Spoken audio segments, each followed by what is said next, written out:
নমস্কার দর্শক বন্ধুরা, এক্সট্রা টাইম বাংলায় আপনাদের সকলকে স্বাগত। এবং আমরা একটা সন্ধিক্ষণের মধ্যে দাঁড়িয়েছি সাইফদা, কারণ মোহনবাগান এখন তো আলোচনার একটাই বিষয়, মোহনবাগান তারা কীরকম পারফর্ম করছে সেটা নিয়ে তো কোনো সন্দেহ নেই। সদ্যই তারা লিগ শিল্ড জিতেছে, আজকে থেকে তারা অনুশীলনে নামবে এবং সেই অনুশীলনের ভিডিও আপনাদের সাথে আমরা শেয়ার করব। কিন্তু যে বিষয়টা নিয়ে আমরা আলোচনা করব, লিগ শিল্ড তো জিতে গেছে, সাপোর্টাররা এই মুহূর্তে উৎসবে মেতে রয়েছে, প্লেয়াররা তারা খুশিতে রয়েছে, কিন্তু একজন কিন্তু এখন অবধি সিরিয়াস। তিনি হলেন আন্তোনিও লোপেস হাভাস। তিনি এখন তার লক্ষ্য রয়েছে আইএসএল ট্রফি জেতা, এবং সেই ভাবনাটাই কিন্তু ইতিমধ্যেই খেলোয়াড়দেরকে বুঝিয়ে দিয়েছেন যে ঠিক আছে, লিগ শিল্ড জিতেছো, সোমবার তোমরা উৎসব করো, সেলিব্রেশন করো। 3 দিনের ছুটিও দিয়েছেন, আজকে থেকে অনুশীলনে নামবে। কিন্তু একটা কথা কিন্তু স্পষ্ট করে দিয়েছেন যে লিগ শিল্ড জিতেছে, এবার কিন্তু লক্ষ্য ট্রফিটা জেতা, আইএসএল ট্রফিটা জেতা। আগামী 23 তারিখে তারা মুখোমুখি হবে আজকে প্লে অফে যে জিতবে, অর্থাৎ ওড়িশা এফসি এবং কেরালা এফসি ম্যাচের যে জয়ী, তার বিরুদ্ধে সেমিফাইনাল খেলবে। এবং নিঃসন্দেহে দুটো দলই শক্তিশালী, কি হবে না হবে সেই সব পরের কথা। কিন্তু সাইফদা, এই একটা কথা বলবো, ন্যাচারালি আমরা দেখে থাকি যখনই কোনো দল চ্যাম্পিয়ন হয়, যেমন আমি একটা উদাহরণ দিচ্ছি ইস্ট বেঙ্গলের ক্ষেত্রে, তার সুপার কাপ চ্যাম্পিয়ন হলো, তারপরে কোথাও কি পারফরমেন্সটা পড়ে গেল, ড্রপ ডাউন করলো, সেইটা থেকে কি শিক্ষা নিয়ে কোথাও গিয়ে মোহনবাগান কোচ আন্তোনিও লোপেস হাভাস তিনি কি আরও ফোকাসড হয়ে গেছেন যে আমরা লিগ শিল্ডটা জিতেছি, সেই উত্তেজনায়, সেই অতিরিক্ত আত্মবিশ্বাসে না বেশে এবার আমাদের লক্ষ্য হবে যেটার জন্য আমরা সেমিফাইনালে উঠলাম, সেই ট্রফিটা এটা। সুব্রতাজি, তুমি ভারতীয় ফুটবলে এই মুহূর্তে তো সবচেয়ে বড় যে টুর্নামেন্ট বলো বা লিগ বলো, সেটা আইএসএল। একদম, সেটা কিন্তু শেষ হয়ে গেছে। লিগের থেকে বড় কিছু হয় না, লিগের থেকে বড় কিছু নামেই লিগ রয়েছে, নামেই লিগ রয়েছে। যখন সেটা Indian super league, league is over, এবং সেই লিগটা মোহনবাগান জিতে গেছে। কিন্তু এই আইএসএল এর সঙ্গে লাগোয়া তো একটা সিস্টেম রয়েছে, কারণ এরপরে প্লে অফ খেলা হবে, দুটো চ্যাম্পিয়ন টিম মানে ফার্স্ট আর রানার্স তারা সেমিফাইনাল অলরেডি গিয়ে বসে রুম বুক করে বসে আছে। এবার সামনের রুমে কে আসবে, এই দুটোর জন্য প্লে অফ যে নিয়মটা সবাই আছে আমরা জানি। আমরা যদি 10 বছরের ইতিহাস দেখি, ঘাঁটতে দেখি, তাহলে দেখব একসঙ্গে লিগ আর কাপ একবারই বোধহয় মুম্বাই সিটি জিতেছে, একবারই মুম্বাই সিটি জিতেছে কয়েক বছর আগে যেটা। এবং যখন শিল্ড ছিল না সেই সময় বেঙ্গালুরু একবার টপে ছিল, তারপর তারা ট্রফি জিতেছে, এরকম টপে থাকার পরে ট্রফি জিতেছিল। শিল্ড দেওয়া শুরু হয়েছিল পরে। শিল্ড যখন দেওয়া শুরু হয় তখন থেকে মুম্বাই একমাত্র পেয়েছিল, মানে শিরোনাম, শিরোপা যদি বলো, শিরোপাটা মুম্বাই পেয়েছিল। তার আগে ব্যাঙ্গালোরের সেই অধিকার যোগ্যতা ছিলই, কেননা তারা, তুমি যেটা বললে আমরাও সেটা জানি, সেটা লিগ তারা টপ করেছিল, তারপরে আবার এই প্লে অফ ইত্যাদি ইত্যাদি করে যার নিয়ম এই মুহূর্তে রয়েছে। এই যে দুটোর মোটিভেশন আলাদা। প্রতি বছরই মুম্বাই সিটি এফসি যে চ্যাম্পিয়ন হবে এই বিষয়টা তো নয়, কারণ মুম্বাই সিটি এফসি ধরো লিগে চ্যাম্পিয়ন হলো, তারপরে যে দুটো ম্যাচ থাকে সেই দুটো ম্যাচে মোটিভেশন থাকলো না, এত তারা আনন্দ উচ্ছ্বাসিত হয়ে গেল আর কি। তুমি যদি জামশেদপুরের কথা ভাবো বা এফসি গোয়ার কথা ভাবো, তারা কিন্তু পারেনি। এই জায়গাটা মোহনবাগান যেন কোনো রকম ডিমোটিভেটেড না হয়ে যায়, সেটা কিন্তু একটা লক্ষ্য রাখার বিষয় আছে। যে এখন সেলিব্রেশন তোলা থাকলো, তুমি যে একটা কথা বললে যে ইস্টবেঙ্গল থেকে কি শিক্ষা নিল, এটা ইস্টবেঙ্গল থেকে শিক্ষার বিষয় না, এটা সার্বজনীন শিক্ষা। ধরো একটা ছেলে হাফ ইয়ারলিতে খুব ভালো রেজাল্ট করলো বা থার্ড টাইমে ভালো রেজাল্ট করলো, তারপরে ফাইনাল, সে এত ভালো রেজাল্ট করলো তারা পড়তে ইচ্ছা করলো না, রেজাল্ট একেবারে খারাপ হয়ে গেল, সেটা হওয়ার দরকার নেই। বরং তিনটে ম্যাচের গল্প, হোম অ্যাওয়ে সেমিফাইনাল, তারপর ফাইনাল, 3টে ম্যাচের যখন গল্প, এই 3টে ম্যাচের জন্য মোটিভেশনটুকু ধরে রাখা। আর তুমি একটা জিনিস দেখো, লিগ একরকম হয়, আবার যখন নক আউট হয় সেখানে কিন্তু আরেক রকম খেলা হয়। এখানে হোম ম্যাচ অ্যাওয়ে ম্যাচ খুব তাড়াতাড়ি থাকে, 23 আর 28-এর মধ্যে। এর মধ্যে চোট আঘাত আছে, সেই চোট আঘাতের মধ্যে থেকে তোমার প্ল্যানটা তৈরি করতে হবে, আমার প্ল্যান এ প্ল্যান বিতে কী হতে পারে না হতে পারে। এবং এটা অনেক ওপেন, লিগ অনেক গোপন করা থাকে, অনেক জিনিস গোপন লুকানো তাস থাকে। এই জায়গায় কিন্তু আন্তোনিও লোপেজ হাভাস প্রচণ্ড সিরিয়াস এবং আন্তোনিও লোপেজ হাবাস তৎকালীন এটিকে বা যা উপহার দিয়েছেন সেটা কিন্তু কাপই দিয়েছে। Not league. আমরা এখানে বলতে পারি যে এই ভদ্রলোকের মধ্যে কিন্তু টুর্নামেন্ট জেতার বা নকআউট জেতার কিন্তু অভিজ্ঞতা আছে এবং তিনি সেটাকে তার জন্য কীরকমভাবে মোটিভেশন ধরে রাখতে হয় তিনি সেটা খুব ভালো জানেন। এবং এই যে কোচেরা রয়েছেন, তোমার 6 জন যে কোচরা রয়েছেন তাদের মধ্যে আন্তোনিও লোপেজ হাবাস আমার মনে হয় ওয়াইড এগিয়ে থাকবেন তার এই অভিজ্ঞতার জন্য। এবং তুমি যদি সল্টলেক মাঠে লাস্ট যে ম্যাচটা যে মোহনবাগান খেলতে নেমেছিল মুম্বাই সিটির বিরুদ্ধে, এটা কাইন্ড অফ তোমার নকআউট, কেননা তার কাছে কিন্তু ড্র করার অপশান ছিল না, তার কাছে জেতার অপশান ছিল, জেতা ছাড়া আর কিছু করার ছিল না। সেই জায়গা থেকে যে পদ্ধতিতে ফুটবলটা খেলা উচিত from the beginning of the match, 1 minute থেকে যখন খেলাটা শুরু হচ্ছে যেভাবে খেলাটা করা উচিত উনি সেইভাবেই খেলেছেন। সুতরাং নকআউট ওনার নখদর্পণে, তিনি পারেন যে কী করে নকআউট করতে হয়, সেই জায়গাটা আমার মনে হয় করবেন। এবং শিক্ষাটা যদি ইস্টবেঙ্গল থেকেও যদি হয়ে থাকে, ইস্টবেঙ্গলের সুপার কাপের সময় একটা জায়গায় সাস্টেন করা, রেজাল্ট করা, ট্রফি নিয়ে আসা এবং তারপরে কার্ভ ডাউন হয়ে নেমে যাওয়া, এটা তো একটা অবশ্যই শিক্ষা। কেননা যে দলটা সুপার কাপ চ্যাম্পিয়ন হচ্ছে সে দলটা কেন 9 নম্বর হবে? এটা তো খুব স্বাভাবিক প্রশ্ন, হওয়া উচিত নয়। আমি বলছি সুপার 6ও না হোক, সুপার 6-এ তো অবশ্যই যাওয়া উচিত ছিল, না হোক অন্তত 7-8 একটা অন্তত স্বাভাবিক জায়গায় শেষ করতে পারতো। সেই জায়গাটা তারা পারেনি। সেই জায়গা থেকে অবশ্যই তবে ইস্টবেঙ্গল কি অতিরিক্ত গা ভাসিয়ে দিয়েছিল সে প্রশ্ন বোধহয় পুরোপুরি নয়, অতিরিক্ত গা ভাসিয়ে দেয়নি, বরং অন্যান্য দলগুলোর যে শক্তি সামর্থ্য তার সঙ্গে নিজের প্ল্যানিং করে ফুটবল খেলাটা ইস্টবেঙ্গল খেলতে পারেনি।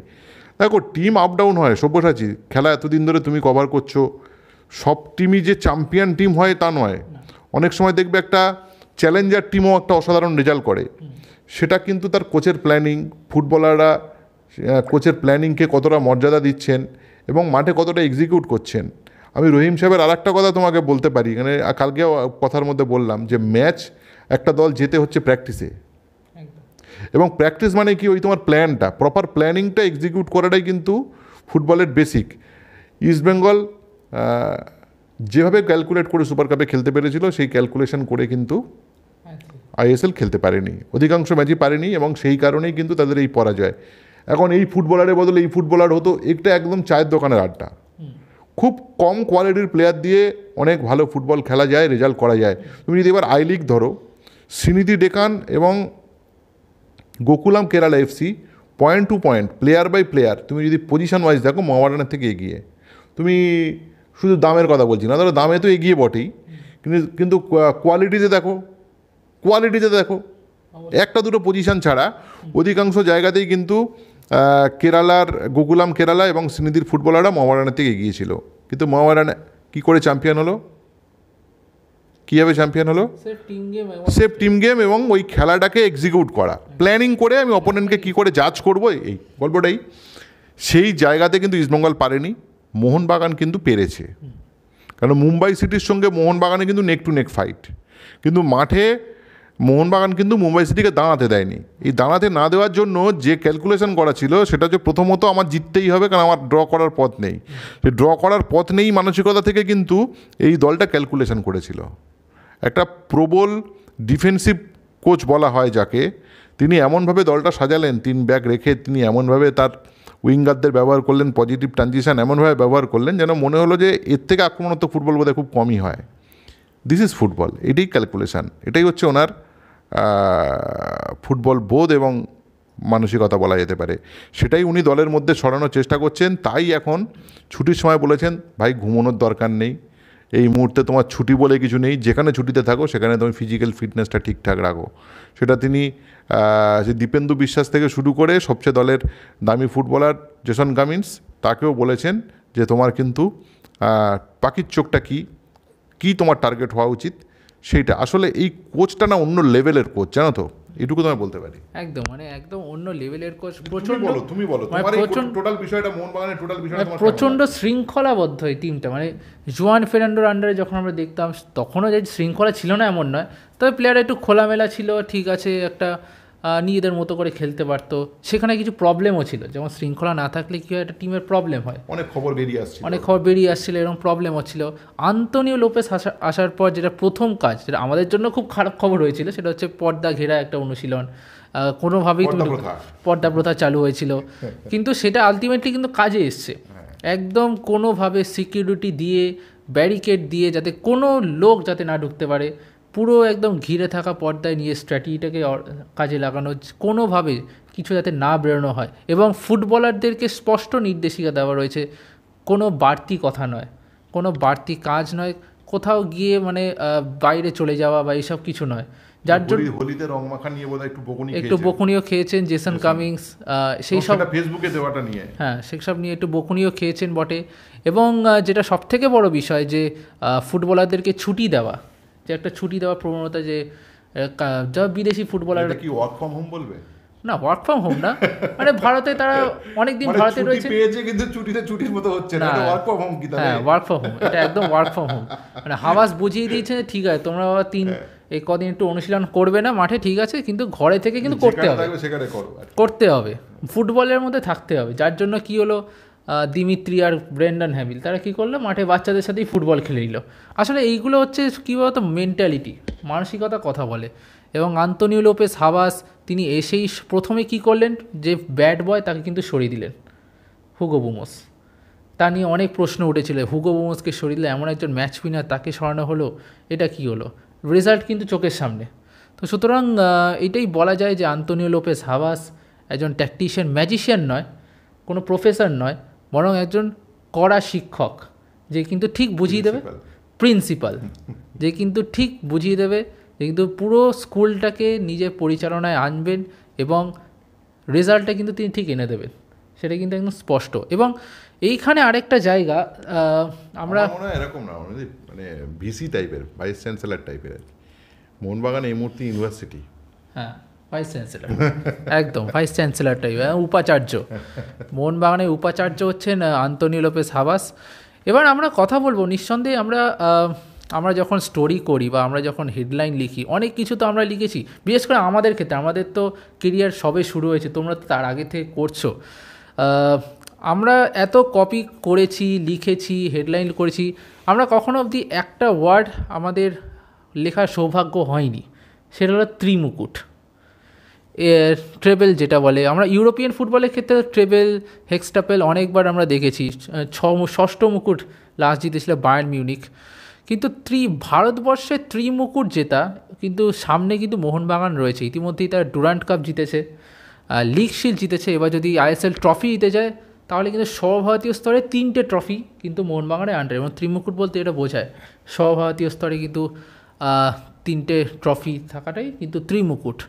সাইফদা, তোমার কি মনে আছে, তুমি তো এত বছর কেরিয়ার, তোমার এটা কি মনে আছে? কি রাখাল বলছে আছে অজয় বসু, পুষ্পেন সরকার, না আমাদেরও তার ইতিহাস পরম্পরা থেকেই জানা, তোমরাও সেইভাবে জানবে, এটা তো জানার বিষয় নয়। মানে আমার কাছে পুরো হিসেব নেই, তবে আমি তোমাকে একটা জিনিস বলতে পারি, যে ত্রিমুকুট জিনিসটা কী আর কি। ত্রিমুকুট জিনিসটা দেখো, একটা সময় ধরো 50 সালের আগে তোমার কলকাতা লিগকেও ত্রিমুকুটের একটা এতে ধরা হতো আর কি, হ্যাঁ, যেহেতু তখন ভারতবর্ষের অন্য কোথাও লিগ হতো না, কলকাতা লিগটাকেও ত্রিমুকুটের একটা ছিল। যেমন 1949 ইস্টবেঙ্গল তোমার 49ই ইস্টবেঙ্গল তোমার shield, league, Durand, league, shield, rovers, এই 3টে জিতেছিল। সেটাকে ত্রিমুকুট বলে খবরের কাগজে বেরিয়েছিল। তা এখন কথা হচ্ছে, এই টোটাল বিষয়টা মিডিয়ার ভাষা, পরিভাষা আর কি। হ্যাঁ, যেমন তোমার কয়েকটা উদাহরণ দিতে হবে। ধরো 72 সালে, তারপরে যেটা হয়, কলকাতা লিগটাকে আর ত্রিমুকুটের মুকুট হিসেবে ধরা হতো না, তখন শিল্ড, ডুরান্ট, রোভার্স এই 3টেকে ত্রিমুকুট ধরা হতো, ডিসিএম নয় কিন্তু, ঠিক আছে, মানে ডিসিএম বড় ট্রফি ছিল, ডিসিএম নয়। এই শিল্ড, আইএফএ শিল্ড, রোভার্স আর ডুরান্ট এই 3টেকেই তোমার মানে ত্রিমুকুট ধরা হতো। এটা তোমার 49-এ 72-এ তোমার ইস্টবেঙ্গল জয়লাভ করেছিল, আর 90তেও ইস্টবেঙ্গল এই শিল্ড, ডুরান্ড, রোভার্স এই তিনটে জয়লাভ করেছিল, যদি তুমি ভারতবর্ষের অরিজিনাল যে ত্রিমুকুট বলা হতো। এবং এটা 1977-এ এই শিল্ড, ডুরান্ড, রোভার্স মোহনবাগান জয়লাভ করে। কিন্তু তোমার একটা জিনিস বলি, ধরো যখন থেকে তোমার এই ফেডারেশন কাপ ইন্ট্রোডিউস হয়, ফেডারেশন কাপ ইন্ট্রোডিউস হওয়ার পর তখন ভারতবর্ষের মূল দলগুলো, মেন দলগুলো, তারা ফেড কাপ খেলতেই হতো, ফেড কাপ খেলতে বাধ্য হতো। এবং সেক্ষেত্রে কিছুটা রোভার্স বা ডুরান্ডের একটু ঐতিহ্য, কিছুটা গরিমা হয়তো কমা শুরু করে তারপর থেকেই, ফেডারেশন কাপ আসার পর থেকে। এটা কিন্তু 1982 সালে মোহনবাগান মানে ফেড কাপ জিতেছিল, তোমার ডুরান্ড, শিল্ড এ জিতেছিল। এটা ত্রিমুকুটই ধরা হতে হবে আর কি। তুমি, আমি একটা জিনিস বলছি, ধরো 2003 সালে তোমার ইস্টবেঙ্গল জিতলো জাতীয় লিগ, আইএফএ শিল্ড, সেই সঙ্গে আসিয়ান জিতলো। তুমি এটাকে কি বলবে? এক প্রকার ত্রিমুকুট বলা যায়। এবারে ধরো আসিয়ানে তো ভারতবর্ষে অন্য কোনো টিম খেলতে যায়নি, এটা একটা আন্তর্জাতিক ট্রফি, এশীয় পর্যায়ের একটা আন্তর্জাতিক ট্রফি ছিল। এখন একটা গৌরবান্বিত ট্রফি, এখন সেটাকে ত্রিমুকুট বলবো কি না বলবো, আমার তো মনে হয় ত্রিমুকুটই, কেননা এটা একটা ঐতিহ্যশালী। এবং সেই সময় যদিও শিল্ড, তো বলছি শিল্ড কিন্তু গরিমা হারিয়েছিল, মানে 1911-এর মোহনবাগানের শিল্ড জয় বা 77-এর মোহনবাগানের শিল্ড জয়, এটা আর এটা, এই শিল্ডটা কিন্তু এক নয়। শিল্ডের কিছুটা গরিমা কমেছিল, কেননা জাতীয় লিগ শুরু হয়েছে, ভারতবর্ষের সমস্ত দলগুলো খেলতে আসে না। এই গরিমা কমছিল বলে এই আইএফএ শিল্ডে পরবর্তীকালে বয়সভিত্তিক করে দেওয়া। এখন তো 1 বছর হয়, 1 বছর হয় না, নানান রকম সমস্যা চলে আর কি। ডুরান্ডটা প্রায় শেষ হয়ে গেছিলো, ডুরান্ডটা নতুন করে রিবাউন্ড করে ফিরে এলো, একটা ব্র্যান্ডিং করে। ওরা সবার আগে দিল্লি থেকে সরিয়ে নিয়ে কলকাতায় চলে এলো। এবং তারপরেও যেটা হলো, কলকাতায় নিয়ে এসে কলকাতার যে ফ্যান বেসটাকে কাজে লাগিয়ে ইস্টবেঙ্গল মোহনবাগান ম্যাচটাকে আগে গ্রুপ লিগে কনফার্ম করে ওরা, ফলে লিগের একটা হাইপ উঠে যায়, ডুরান্ডের একটা হাইপ উঠে যায়। কিন্তু তাতে কি হলো, ধরো আমাদের আইএফএ শিল্ডটাই কিন্তু আর জায়গা পায় না, স্পেস পায় না যে কোথায় আইএফএ শিল্ডটা হবে। আইএফএ শিল্ডও তো একটা বড় ব্র্যান্ডিং করা যেত, কিন্তু সেটা হলো না। এখন এই আইএফএ শিল্ডটা তুমি জিতলে সেটা কি আর তুমি মুকুটের মধ্যে রাখবে? যে দল জিতবে সেটা সন্দেহ আছে। ধরো মোহামেডান স্পোর্টিং এবছরে কলকাতা লিগ জিতেছে, তুমি এটা কি ওদের কলকাতা লিগে জাতীয় লিগ হয়েছে, তুমি কি দ্বিমুকুট বলে দেবে? হ্যাঁ, দ্বিমুকুট আর কি বলা কি সম্ভব হবে? কেননা কলকাতা লিগেরই কি সেই আর ঐতিহ্য আছে? এই সমস্ত প্রশ্নগুলো থাকবে। এখন এই প্রশ্নগুলো থেকেই সব্যসাচী যেটা শুরু করেছিল, ত্রিমুকুট কেন এই সময় ত্রিমুকুট, কেননা হচ্ছে লিগ আইএসএল শুরুর আগে ডুরান্ড কাপটা ভারতবর্ষের সমস্ত দল খেলে, যারা তোমার আইএসএলের দল এবং আই লিগের যারা চ্যাম্পিয়নশিপ খেলে, সেই দল আই লিগের চ্যাম্পিয়নশিপ খেলে যারা, তারা এবং আইএসএলের সমস্ত দল খেলে। এটা খুব ইম্পর্টেন্ট বিষয়। এবং তার সঙ্গে অবশ্যই নেভি বা আর্মি যে দলগুলো থাকে, তারা নানান গ্রুপে ভাগ হয়ে যে খেলাটা হয়, বা ভারতবর্ষের দুটো অংশ জুড়ে খেলা হয়ে লাস্টে কলকাতাতে ফাইনাল, সেমিফাইনাল, ফাইনাল, যেটা এই কারণেই এটাও কিন্তু মুকুটের একটা। আর আইএসএল তো নিঃসন্দেহে সবচেয়ে বড় মুকুট, আইএসএল এবং আইএসএল লিগ, এবং তারপরে আইএসএল লিগ চ্যাম্পিয়ন হওয়ার পর যেটা থাকছে, অবশ্যই এটা মুকুট। আমাদের ভারতবর্ষের ফুটবলে এই মুহূর্তে যদি মুকুট বলা হয়, সুপার কাপটা একটা মুকুটের মধ্যে পড়ে, কারণ ভারতবর্ষের সমস্ত দলই সেখানে অংশগ্রহণ করে। আই লিগকে তুমি যদিও সেকেন্ড টায়ার, কিন্তু তুমি আই লিগকে ছোটো করতে পারবে না, কেননা 1 বছর আগে পর্যন্ত আই লিগ খেললে সেখান থেকে এএফসি কাপ খেলার একটা অধিকার ছিল। আমার মনে হয় মোহামেডান পুরো কনভার্ট হয়ে এখানে চলে আসার পর আই লিগ নিয়ে খুব একটা ইন্টারেস্ট কারোর থাকবে না, ওটাও দুয়োরানি হয়ে যাবে। মানে এখনকার আইএফএ শিল্ড জিতলে তোমার কি তুমি আনন্দ করতে পারো, কিন্তু ভারতবর্ষ জুড়ে কেউ মুকুট লিখবে না। মুকুট বোধহয় 4টে জায়গায় এখন আটকে যাওয়ার মতো জায়গা হয়েছে। খুব যদি ছোটো করে বলি, সেটা হচ্ছে আইএসএল শিল্ড, আইএসএল চ্যাম্পিয়নশিপ যেটা কাপ, ডুরান্ড অবশ্যই নতুন করেছে সমমহিমায় ফিরে আসার পরে ডুরান্ড, আর সুপার কাপ, এই 4টে। এবং এই 4টের মধ্যে 3টে পাওয়ার উপক্রমে দাঁড়িয়ে আছে মোহনবাগান। তাই সুতরাং এটাকে ত্রিমুকুটের হাতছানি বা ত্রিমুকুট জয়ের সামনে বা ত্রিমুকুট জেতার জন্য মরিয়া মোহনবাগান গোপনে অনুশীলন করছে। ত্রিমুকুট জেতার জন্য হাবাসের নির্দেশে মোহনবাগান নিজেদেরকে মানে সেলিব্রেশনটাকে জমিয়ে রাখছে যে ত্রিমুকুট জেতার পরে সমস্ত সেলিব্রেশন হবে, এরকম ধরনের হেডলাইন বা এরকম ধরনের কিছু একটা অভিপ্রায় যদি গোটা বিষয়টার মধ্যে থাকে, আমার মনে হয় সেটাই ঠিক আছে এবং এটাই ত্রিমুকুট। সব্যরাজি, তোমার কথায় সহমত। একদম। তো সুতরাং এটাই বোঝা গেল যে তোমার কি মনে হয় ত্রিমুকুট তো? ত্রিমুকুট তো অবশ্যই, কারণ এখন আর জাতীয় স্তরের কটা ট্রফি হয় আগে তো ক্যালেন্ডারে বা ফাঁকাটা আছে কোথায়, কোন জায়গায়, সেটাও একটা ব্যাপার। যদিও 365 দিন তো অনেক আগে থেকেও তো ছিল, তখন রোবাস ডিসিএম এসব তো হতো, ছোট ছোট স্প্যানে হয়ে যেত, ছোট স্প্যানে হতো, তার জায়গায় হয়ে যেত, তারপরে তিনখানা লিগ হতো। সুতরাং এখন আর সর্বভারতীয় ট্রফি হয় বা কটা। তো আপনাদের একটা জিনিস বলি, 1972 সালে যে ইস্টবেঙ্গলে না ত্রিমুকুটের সঙ্গে ওটা পঞ্চমুকুটও বলা হয়। পঞ্চমুকুট বলা হয় কেননা তখনও বরদলইটাও কিন্তু সর্বভারতীয় টুর্নামেন্ট ছিল, জানো তো। সেই বরদলই মোহনবাগান জিতে চ্যাম্পিয়ন হয়েছিল এবং তার সঙ্গে তোমার কলকাতা লিগও জিতেছিল। মানে কলকাতা লিগ বড় ছিল, কলকাতা আমাদের তখন আর তো কোনো লিগ ছিল না ভারতবর্ষে। Kolkata league, Bordoloi, shield, Durand, rovers, এই কারণে পঞ্চমুকুট বলা হয়। হ্যাঁ, এই হচ্ছে বিষয় আর কি। মানে এরকম স্তরের ত্রিমুকুট, চতুর্মুকুট মোহনবাগানেরও অনেক আছে, কিন্তু কথা হচ্ছে সর্বভারতীয় টুর্নামেন্টের ওজন, এখন তো মিডিয়া প্রেসার বলো বা কর্পোরেট অংশগ্রহণ বলো, এই সব কিছু নিয়ে মুকুট ধরতে হবে। ঠিক আছে, ভিউয়ারশিপ বলো, সব কিছু নিয়ে তোমার মিডিয়া কভারেজ, ঠিক আছে, সব কিছু নিয়ে মুকুট ধরতে হবে। সেই মুকুটে কিন্তু এখন 4টে পালক দাঁড়িয়ে আছে ভারতবর্ষে: সুপার কাপ, ডুরান্ড, আইএফএ কি বলে, আইএসএল লিগ, শিল্ড আর কাপ।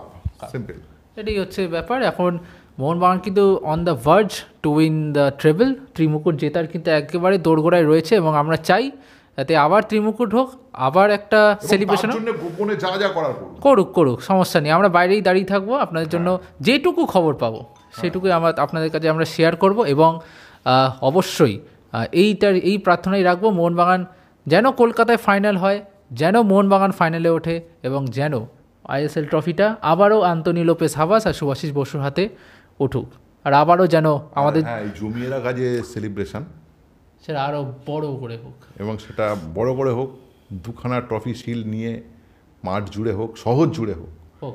এবং আমরা আবার চাইবই কোনো ট্রফি, কোনো শিল্ড বাক্সবন্দি হয়ে যেন না যায়। জনতার মাঝখান দিয়ে, জনতার উৎসারিত ভালোবাসা নিয়ে, সেটা ক্লাব তাঁবুতে হোক বা আর্কাইভে হোক বা যেখানে সুরক্ষিত থাকে সেখানে পৌঁছাক। আর মানুষ মাঝে মাঝে মানুষের মাঝে থাকুক আর মানুষের মাঝ দিয়েই স্টেডিয়াম দিয়ে বেরোক, এবং সেটাই থাকবে। এবং তার জন্য যদি সেলিব্রেশন তুলে রাখা হয়, প্রথম সেলিব্রেশনটা হাফ চেপে 50% করেছি বা 40% করেছি, যাই করেছি, পরেরটার সময় যেন কোনো বিধিনিষেধ না থাকে, কেননা তারপরে তো শুধু বাঁধন ছাড়া উৎসব হোক সমুদ্রের মতো। একদম এবং এইটাই দিয়ে আমরা ভিডিওটা শেষ করব। ভিডিওটি ভালো লেগে থাকলে অবশ্যই লাইক করুন, কেমন লাগলো সেটা কমেন্ট বক্সে জানান অবশ্যই, যে ত্রিমুকুট জেতার ব্যাপারে কতটা এগিয়ে রয়েছে মোহনবাগান। আর অবশ্যই এক্সট্রা টাইম বাংলাকে সাবস্ক্রাইব করে দিন, আমাদের ফেসবুক পেজকে ফলো করুন, ইনস্টাগ্রাম পেজ, টুইটার পেজ, সমস্ত পেজকে ফলো করে দিন অবশ্যই। আপনাদের সকলকে অসংখ্য ধন্যবাদ, টাটা। Extra time.